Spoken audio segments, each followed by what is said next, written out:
Bienvenidos y bienvenidas al Bloom Talks. En este segundo episodio vamos a hablar de cómo los datos nos pueden ayudar a vivir más y mejor.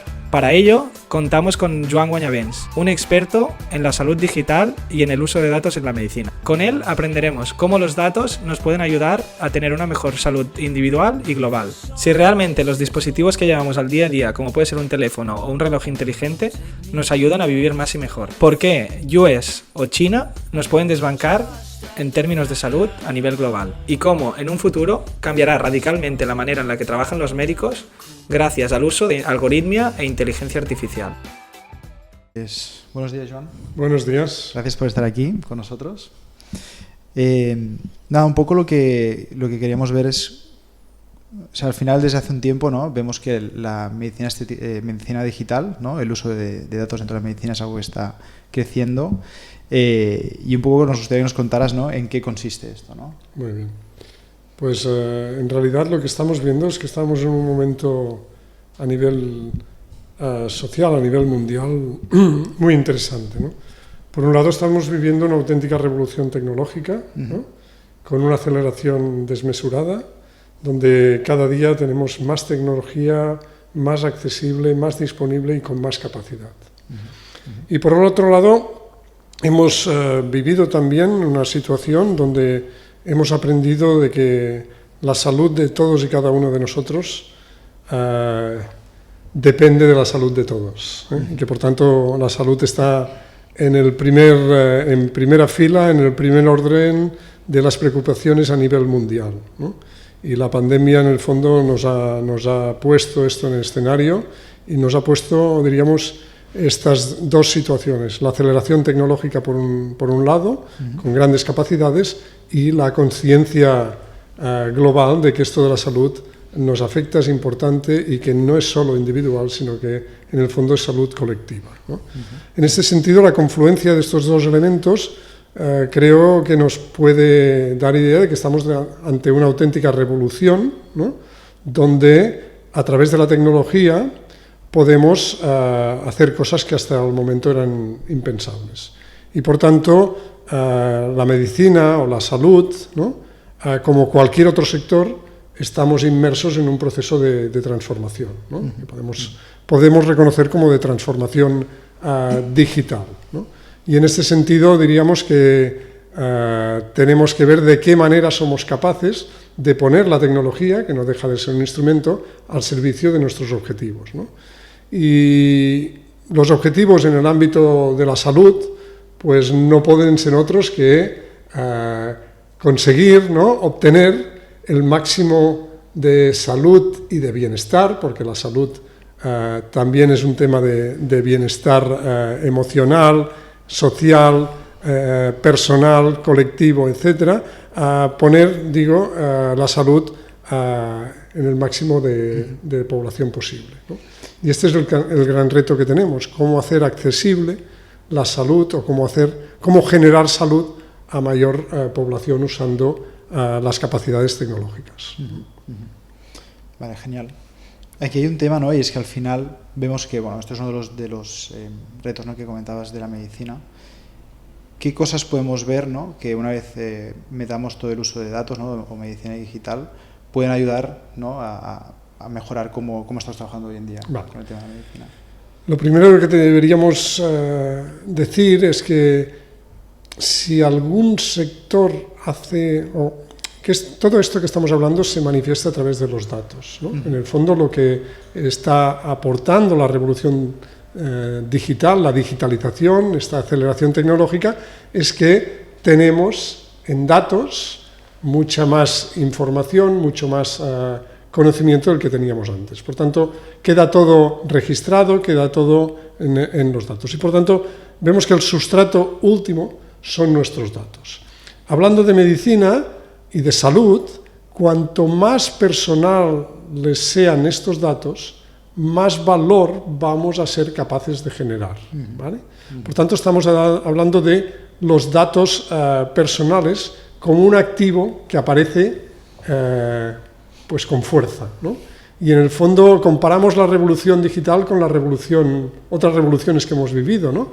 Y la revolución industrial, el sustrato fue la energía, ¿no? El hecho de poder generar y controlar energía, pues transformó toda la sociedad, ¿no? Y aún estamos manejando, ¿no?, las consecuencias de esta revolución. Pues la revolución que estamos iniciando, estamos en los inicios, el sustrato a debate son los datos, ¿no? Y más cuando, como veremos, son nuestros datos personales el objeto de debate, el objeto de discusión, el sustrato sobre el cual se construye o se despliega esta revolución. Entonces, ¿qué estamos viendo? Que hemos pasado de tener pocos datos y muy intermediados a generar muchos datos, y diríamos con una inmediatez absoluta. Y somos los propios pacientes, los propios ciudadanos, los que de forma continuada estamos generando datos de dónde hemos estado, qué aire hemos respirado, qué ejercicio hemos hecho, qué hemos estado comiendo, etcétera, etcétera. Y todos estos datos son importantes cuando hablamos de la salud de todos nosotros, ¿no? Porque cada vez más sabemos que la salud de cada uno de nosotros no solo depende del sistema sanitario, del sistema de salud, de la buena red de profesionales y de centros que tengamos, sino que depende de muchas otras cosas, ¿no? Depende del clima, depende de la polución, depende del ejercicio, depende de los hábitos, etcétera, etcétera. Estos factores determinantes de la salud son muchos, ¿no? De hecho, se dice que es más importante el código postal, por tanto, dónde vives, dónde has nacido, dónde te mueves, que el código genético, ¿no? Que diríamos que tiene mucha importancia en la salud, la genética de todos y cada uno de nosotros, pero aún tiene más en qué condiciones vives, ¿no? Y dónde vives y en qué condiciones económicas, sociales vives. Ahora mismo, ¿crees que estamos en una etapa de extraer esos datos o ya hemos llegado al punto de poder analizarlos y sacar conclusiones? Es un continuo, tenemos más datos y por tanto más capacidad de analizarlos y procesarlos, y diríamos que es un proceso que va en paralelo, ¿no? Es imparable la generación de datos y de nuevos tipos de datos y de más cantidad y más diversidad y calidad de datos, esto es imparable, pero al mismo tiempo van apareciendo, ¿no?, herramientas que lo que consiguen es, a partir de estos datos, generar valor para todos, ¿no?, para el individuo y para todos. En este sentido, me parecía importante resaltar que si algún sector depende de los datos, es nuestro sector de la medicina o de la salud, ¿no? En el entorno médico estamos, diríamos, nuestra forma de trabajo siempre es en relación a los datos, ¿no? Recogemos datos cuando examinamos, cuando interrogamos un paciente, procesamos estos datos con los datos que ha generado la ciencia, con el conocimiento, ¿no?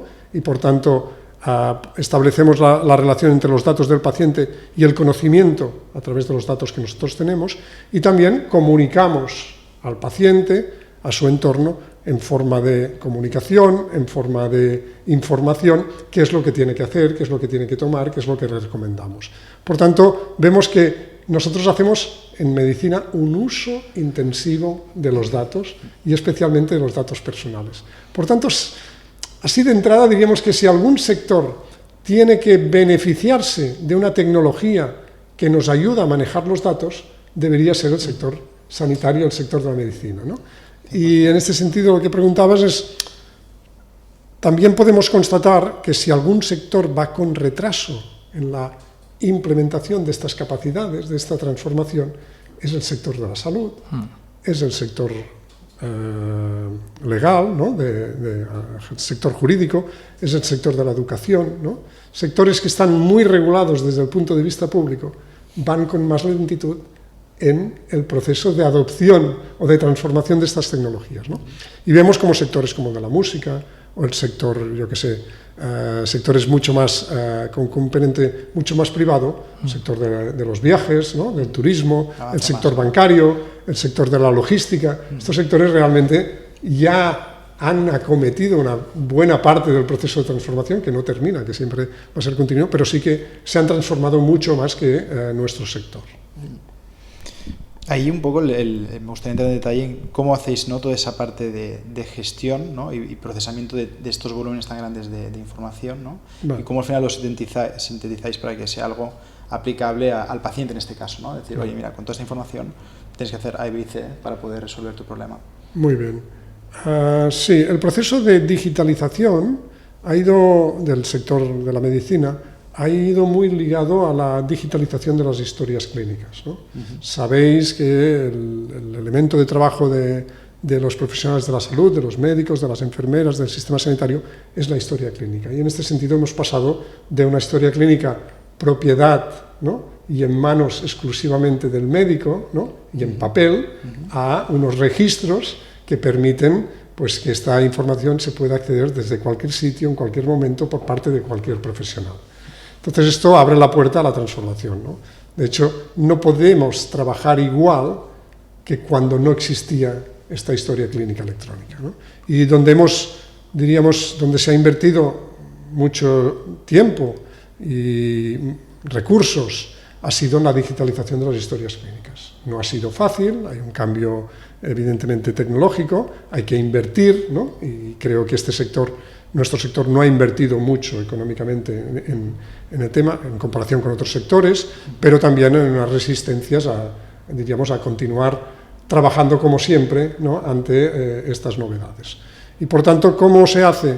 Pues hay que invertir en tecnología y hay que invertir en gestión del cambio y en transformación y sobre todo en evidenciar que una situación es mejor que la anterior, ¿no?, en generar evidencias que no sean discutibles de que trabajando en equipo, trabajando con acceso a toda la información, etcétera, etcétera, los resultados son mucho mejores que no en la situación anterior.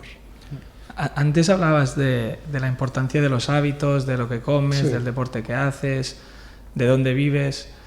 Y me ha venido un poco a la cabeza, pues yo qué sé, el Apple Watch, por ejemplo, o Sí. estos relojes que te monitorizan todo el día, tu actividad. Sí, de hecho lo que estamos viendo es que lo que se conoce como el Real World Data, ¿no? Estamos generando datos en tiempo real. ¿Esto cómo se consigue? Se consigue con sensorización, ¿no? Por tanto, cada vez más tenemos más sensores que nos miden y que nos registran lo que está ocurriendo. Y esto es realmente los relojes, las pulseras, cualquier tipo de dispositivo médico, lo que hace es sensorizar algún elemento de interés en cuanto al funcionamiento de nuestro organismo, de nuestro cuerpo y de nuestros hábitos, ¿no? Y lo que vemos es que en el fondo queda todo registrado. Entonces, la reflexión es, si queda todo registrado, todo es predecible. Podemos predecir, ¿no?, porque tenemos muchísima información de lo que ha pasado antes, por tanto podemos predecir qué va a ocurrir si se producen unas determinadas condiciones, ¿no? Y esto es los modelos predictivos, o lo que ahora se conoce como, es Big Data en el fondo, no deja de ser Big Data, el manejo de grandes cantidades de datos y la generación de estos modelos predictivos, que en el fondo es lo que se conoce popularmente como inteligencia artificial, ¿no? El poder predecir. Ahora, tú puedes predecir cuando tienes muchos datos y los tienes, diríamos, y son buenos, de calidad, porque este es otro de los temas.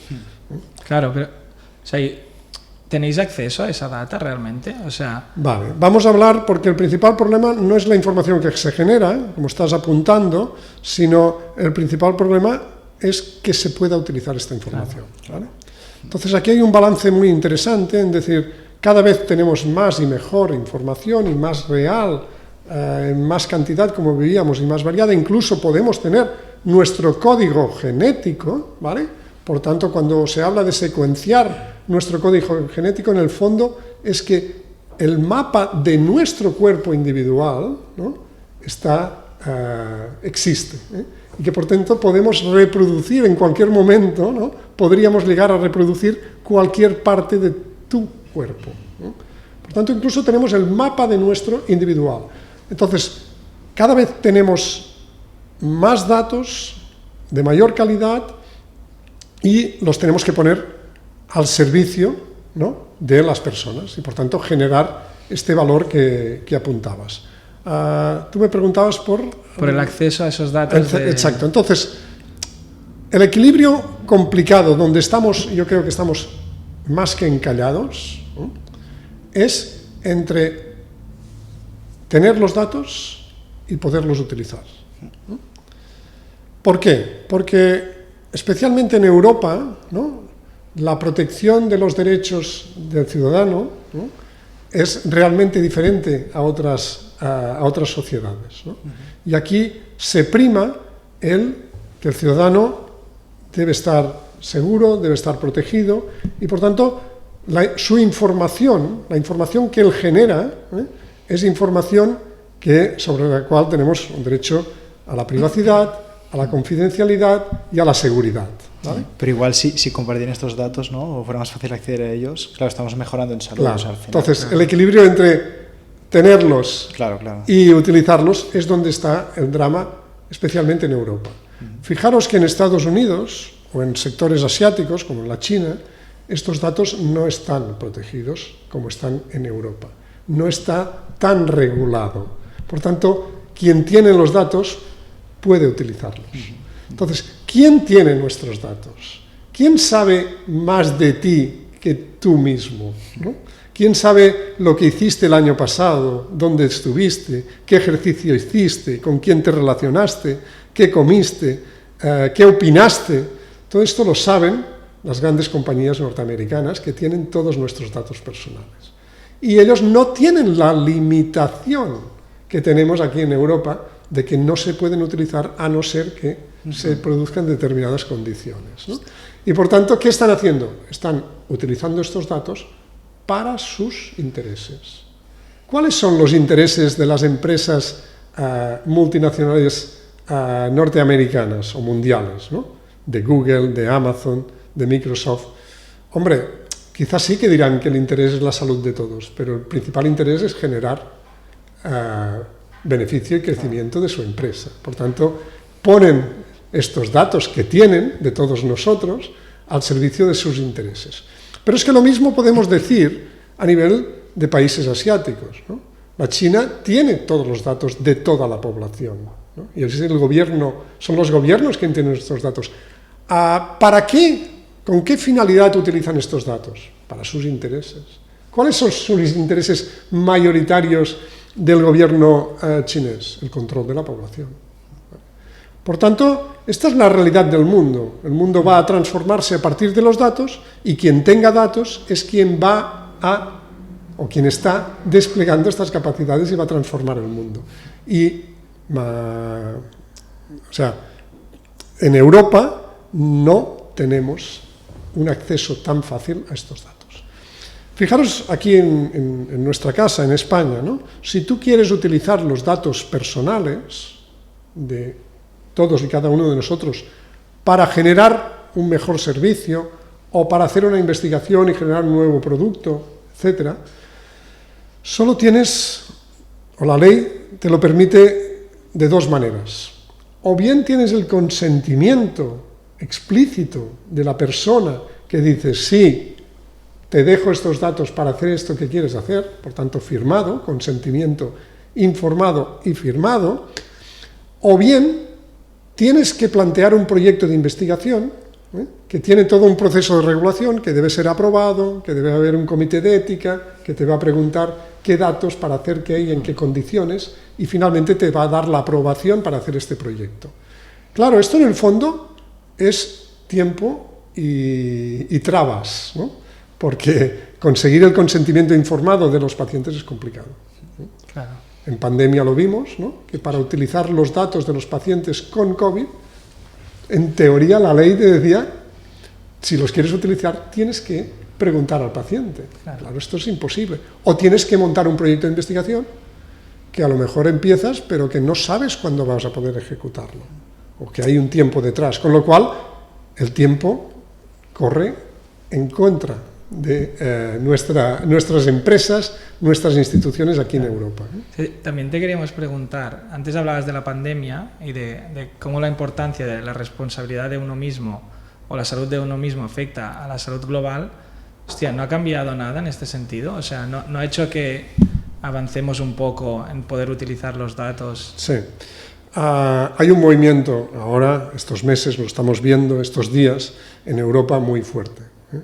Tomando conciencia, yo creo que ya tenemos conciencia de que esto no podemos, porque vamos a perder competitividad como continente, como país, como regiones, porque no vamos a poder competir en el desarrollo de estos productos de valor añadido con los americanos o con los chinos, ¿no? Y por tanto, primer punto, tomar conciencia y pasar a la acción, ¿no? Y Europa se ha propuesto solucionar este tema, ¿vale? Y solucionarlo bien, es decir, buscar el equilibrio entre utilizar los datos y utilizarlos bien, con las finalidades que los ciudadanos acepten, aprueben y demás. Y este es un gran elemento de debate de cómo hay que hacerlo y de inversión por parte de Europa, de forzar a los Estados miembros a que habiliten estos espacios de datos que permitan que las empresas, profesionales, investigadores, empresas, etcétera, etcétera, puedan utilizar estos datos para la mejora de todos. Aquí hay un tema, ¿no? Por lo que comentas de la alimentación al final toda empresa privada que quiera meterse, ¿no?, en mejorar lo que es la salud, ¿no?, de sus pacientes al final, ¿no?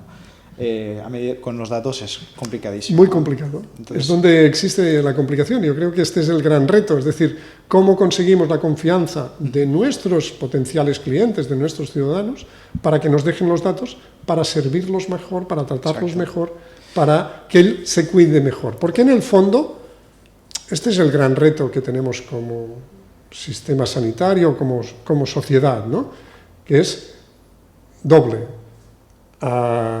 Avanzar hacia la medicina personalizada. No hay duda. Sí. No hay duda. Todos queremos ser tratados, atendidos de forma teniendo en cuenta nuestras características, nuestras preferencias, nuestra situación. Y esto es atención personalizada. Y no hay mejor servicio o no te sientes nunca mejor que cuando te atienden teniendo en cuenta quién eres, etcétera, etcétera. Por tanto, la sociedad, los individuos, cada uno de nosotros exigimos este avance hacia esta medicina, esta atención personalizada. Pero para avanzar en ello hay que utilizar los datos personales y por tanto tenemos que encontrar el equilibrio. El segundo reto, y este primero ya es muy grande y diríamos que es un proceso laborioso. El otro reto que creo que tenemos como sistema, como sociedad, es especialmente en nuestro país, es que el sistema de salud sea sostenible, que se aguante, ¿eh? Porque todos estamos viendo que cada día cuesta más dinero atender a la población, sus necesidades y sus problemas de salud, ¿no? Y este dinero, pues, diríamos, desde el punto de vista de presupuestos públicos no existe. Hay más gasto, pero no hay más dinero, ¿no? Y por tanto aquí tenemos un problema de sostenibilidad. ¿Cómo lo hacemos para tratar a más gente? Porque la gente viviremos más años, tendremos más enfermedades, necesitaremos mucha más atención, ¿vale?, por el hecho de hacerlo bien y alargar la vida. Necesitaremos mucha más atención médica a mucha más gente y por tanto el reto es cómo hacer más y mejor yo diría con al menos relativamente menos recursos, porque más recursos no van a haber. Entonces, cuando tú te planteas en cualquier sector cómo hacer más con menos y mejor, la única alternativa es utilizar la tecnología, que te va a permitir mayor productividad. Y este es el principal reto. Entonces, el objetivo no es la tecnología, el objetivo es mejorar el sistema de salud y mejorar la salud de todos. Ahora, ¿cómo lo hacemos sin tecnología? Yo creo que es imposible. Totalmente. Y en nuestro sector, sin tecnología que maneje datos, por tanto, sin tecnología digital y de la comunicación, yo creo que es imposible. Y aquí está el reto, desplegar correctamente esta tecnología. Hay un tema interesante que has tocado ahora, que es el tema de la longevidad, ¿no? Al final vamos a estar viviendo más años y si todo va bien, ¿no?, por suerte va a ser por el tema de tratar bien los datos y conocer más cómo envejecemos y cómo podemos tratarnos, ¿no? Sí. Aquí directamente hay un empresario en Estados Unidos que se llama Brian Johnson, que ha creado un proyecto que se llama Blueprint, que el objetivo es eso, medirse todo el cuerpo, todas las métricas posibles, desde la presión, el cómo duerme, las horas que duerme, la calidad del sueño, lo que come, etcétera, para partir de esos datos poder crear protocolos médicos que aseguren una buena salud y un buen envejecimiento, ¿no? Muy bien. El tema es, bueno, está en Estados Unidos, el tema de los datos ahí no hay tanto problema, pero quería saber un poco si ese es el objetivo, digamos, por parte del sistema de salud aquí en España y en Europa, de que con estos datos podamos crear pues toda una dinámica de protocolos que ayuden a vivir más. Sin duda, sin duda. Este ejemplo que has puesto es muy interesante, pero tiene un hándicap, ¿no? Que es un individuo. Entonces, un individuo no es extrapolable al conjunto de la población. Es más, debemos manejar muchos individuos para realmente poder predecir pues, qué es lo que alarga la vida, en qué condiciones y sobre qué sujetos, ¿no? Si, como decía antes, si de un individuo lo tenemos todo, que es lo que ha hecho o intenta hacer este experimento, ¿no? Lo sabemos todo, pues si no solo es de este individuo, sino que es de un conjunto de la población, podríamos predecir, ¿no?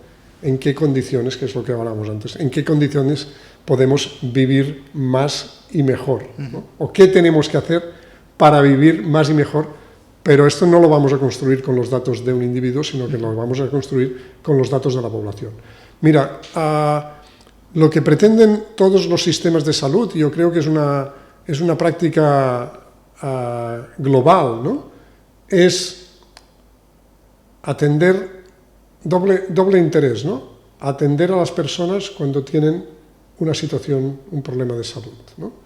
Y fruto de esta atención tenemos que recoger datos, tenemos que hacer análisis, tenemos que hacer radiografías, tenemos que preguntarle, tenemos que medir cualquier parámetro, cuantos más mejor, tenemos que secuenciar el código genético, etc. Entonces, por el hecho de atender a los pacientes estamos recogiendo los datos, ¿vale? Esto lo llamamos el uso por el cual recogemos los datos, el uso primario de los datos personales. ¿Por qué recogemos tus datos personales? Y tus datos personales relativos a la salud los tiene el hospital, los tiene tu médico, los tiene tu sistema de salud, ¿no? Los tiene tu gobierno. Los recoge porque para atenderte mejor tenemos que saber qué es lo que tienes, qué es lo que te ha pasado, qué antecedentes, etcétera, etcétera. Por tanto, los recogemos para atenderte mejor. El reto, como decía, es decir, esta misma información deberíamos ser capaces de ponerla a disposición para contestar preguntas que nos afecten a todos, ¿no? Que es la que tú apuntabas, es decir, en qué condiciones puedo alargar mi vida y vivir mejor. Pues para contestar a estas preguntas hay que hacer investigación, y para hacer investigación necesitas datos. Y estos datos ya están, lo único que tenemos que hacer es ponerlos a disposición de quien tiene que contestar, quien se hace las preguntas y quien tiene que contestar estas preguntas.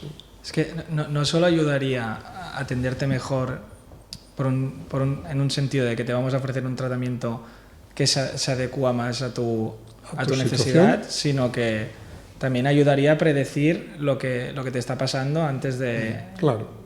Esto que apuntas es el gran reto. Estamos ante una medicina que es reactiva, ¿vale? Claro. Que es cuando tengo un problema, voy al sistema y me atienden, ¿vale? Pero todos sabemos, y siempre hemos dicho y defendido, que más vale prevenir que curar. Sí. Y es mucho más barato prevenir que curar.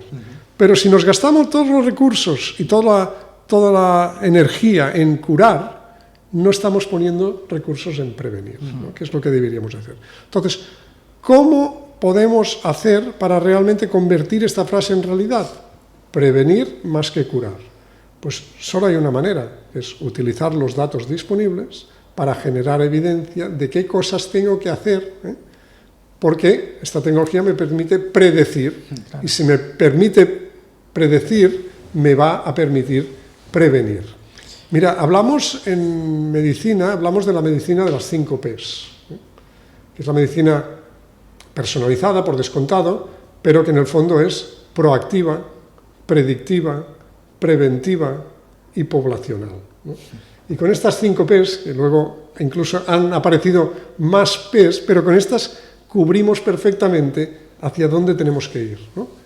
hacia la personalización, hasta hacia la predicción, si podemos predecir, prevenir, por tanto actuar antes de que ocurra y pensar en mentalidad global, porque la salud es global, no es individual. Ahora hay un concepto incluso más interesante que se habla de salud planetaria, porque sabemos que la salud de los animales, también del resto de animales, también influencia, como hemos visto en la pandemia, en la salud de todos nosotros, o la salud, diríamos, ambiental, claro, pues también nos afecta y muy mucho. Total. Hay un tema aquí, hablabas de evidencias, ¿no? No sé si se podría comentar algún tipo de evidencia muy clara, ¿no? Que por el uso de datos hayamos mejorado en algún aspecto. Continuamente, estamos metidos en la inteligencia artificial y esto es la demostración diaria de que utilizando los datos la tecnología nos puede ayudar muy mucho. Un ejemplo claro, ¿vale? El ojo humano tiene una capacidad de visualización determinada y de precisión determinada, ¿vale? Los datos superan la capacidad de esta agudeza visual, ¿no? Por tanto, cogemos una mamografía, ¿no? Y en una mamografía analizada con el ojo humano, ¿vale?, somos capaces de detectar pequeños tumores y, por tanto, prevenir o actuar antes de que se desarrolle. Por tanto, el tiempo es importante. Pero es que esta misma mamografía, analizada a través de software, ¿no?, y con técnicas de manejo de los datos, es capaz de detectar cosas que el ojo humano no detecta. Por tanto, de detectarlas antes. Y si las detectas antes, esto quiere decir mayor supervivencia. ¿Por qué es posible esto? Porque hay muchos datos, y la mamografía no es solo una fotografía, diríamos, laminar de la mama, es un volumen de información, es un cubo de información que, correctamente procesada y con mucha capacidad de procesamiento, es capaz de esto que os decía. Pero es que los ejemplos están apareciendo cada día en todas las disciplinas, tanto en tratamientos, como en diagnóstico, como en prevención, como en hábitos. Cada día se está generando evidencia a través de nuestros datos, de que actuando de una determinada manera o haciendo una determinada cosa es mejor que la anterior. Incluso, yendo un poco más lejos, os diría que, claro, en medicina estamos habituados a utilizar el método científico y a trabajar con evidencia. Por tanto, aplicamos a los pacientes aquello que antes se ha hecho una hipótesis y se ha hecho un estudio basado en método científico y se demuestra, ¿no?, que es lo más apropiado. Por tanto, nuestra razón de ser es utilizar el método científico, ¿no?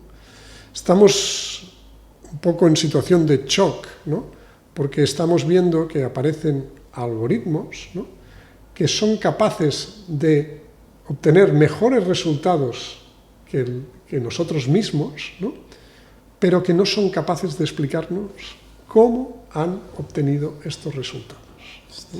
Y esto, claro, esta explicabilidad del algoritmo nos deja un poco en crisis, porque si no estamos aplicando el método científico, ¿no? No nos están diciendo las máquinas cómo llegan a aquella conclusión.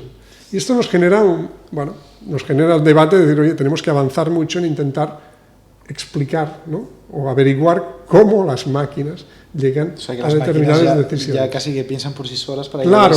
Entonces se abre este debate, no cerrado, solo se plantea decir, bueno, ahora sí, las máquinas lo hacen mejor, pero siempre hay un humano, ¿no?, que en función de lo que dice la máquina decide, ¿no? Siempre hay un profesional y, por tanto, hasta ahora estamos trabajando con algoritmos que ayudan a alguien a tomar una decisión, ¿vale? Pero tampoco es descartable que en el futuro estos algoritmos tomen por sí solos las decisiones. Entonces estaremos en otro contexto, incluso yo diría legal y jurídico, ¿no? Es decir, de quién es responsabilidad de que un algoritmo sea erróneo. Pues hoy es responsabilidad del que lo aplica, ¿no?, porque siempre hay un profesional que decide aplicar el resultado de aquel algoritmo. Pero si el algoritmo actúa por sí solo, tendremos que ir a buscar otras responsabilidades, ¿no? Muy interesante. Pero bueno, estamos hablando de temas muy a futuro que no sabemos tampoco. Tenemos hoy día a día la complejidad es estos algoritmos que aparecen, cómo los utilizamos, cómo los desplegamos, cómo hacemos que lleguen donde tenga que llegar, ¿no? Pero ejemplos hay muchísimos, ¿no?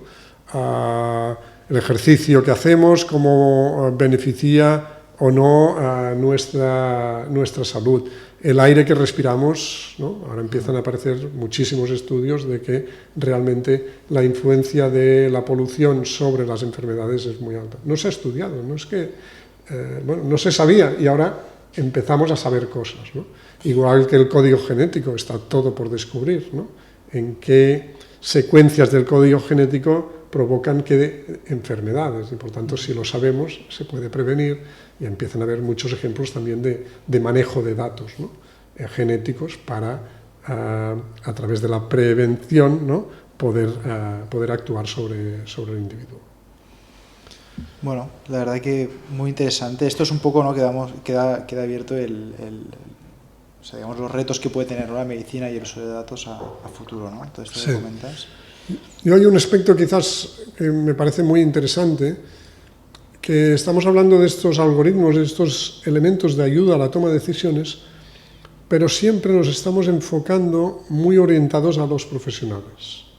Y creo que hay un salto cuántico, diríamos ahora, cuando pongamos al servicio del propio individuo, del propio paciente, estos algoritmos, ¿no? Porque realmente, si quieres estar bien servido, pues háztelo tú mismo. Pues esto iría en la misma dirección, ¿no?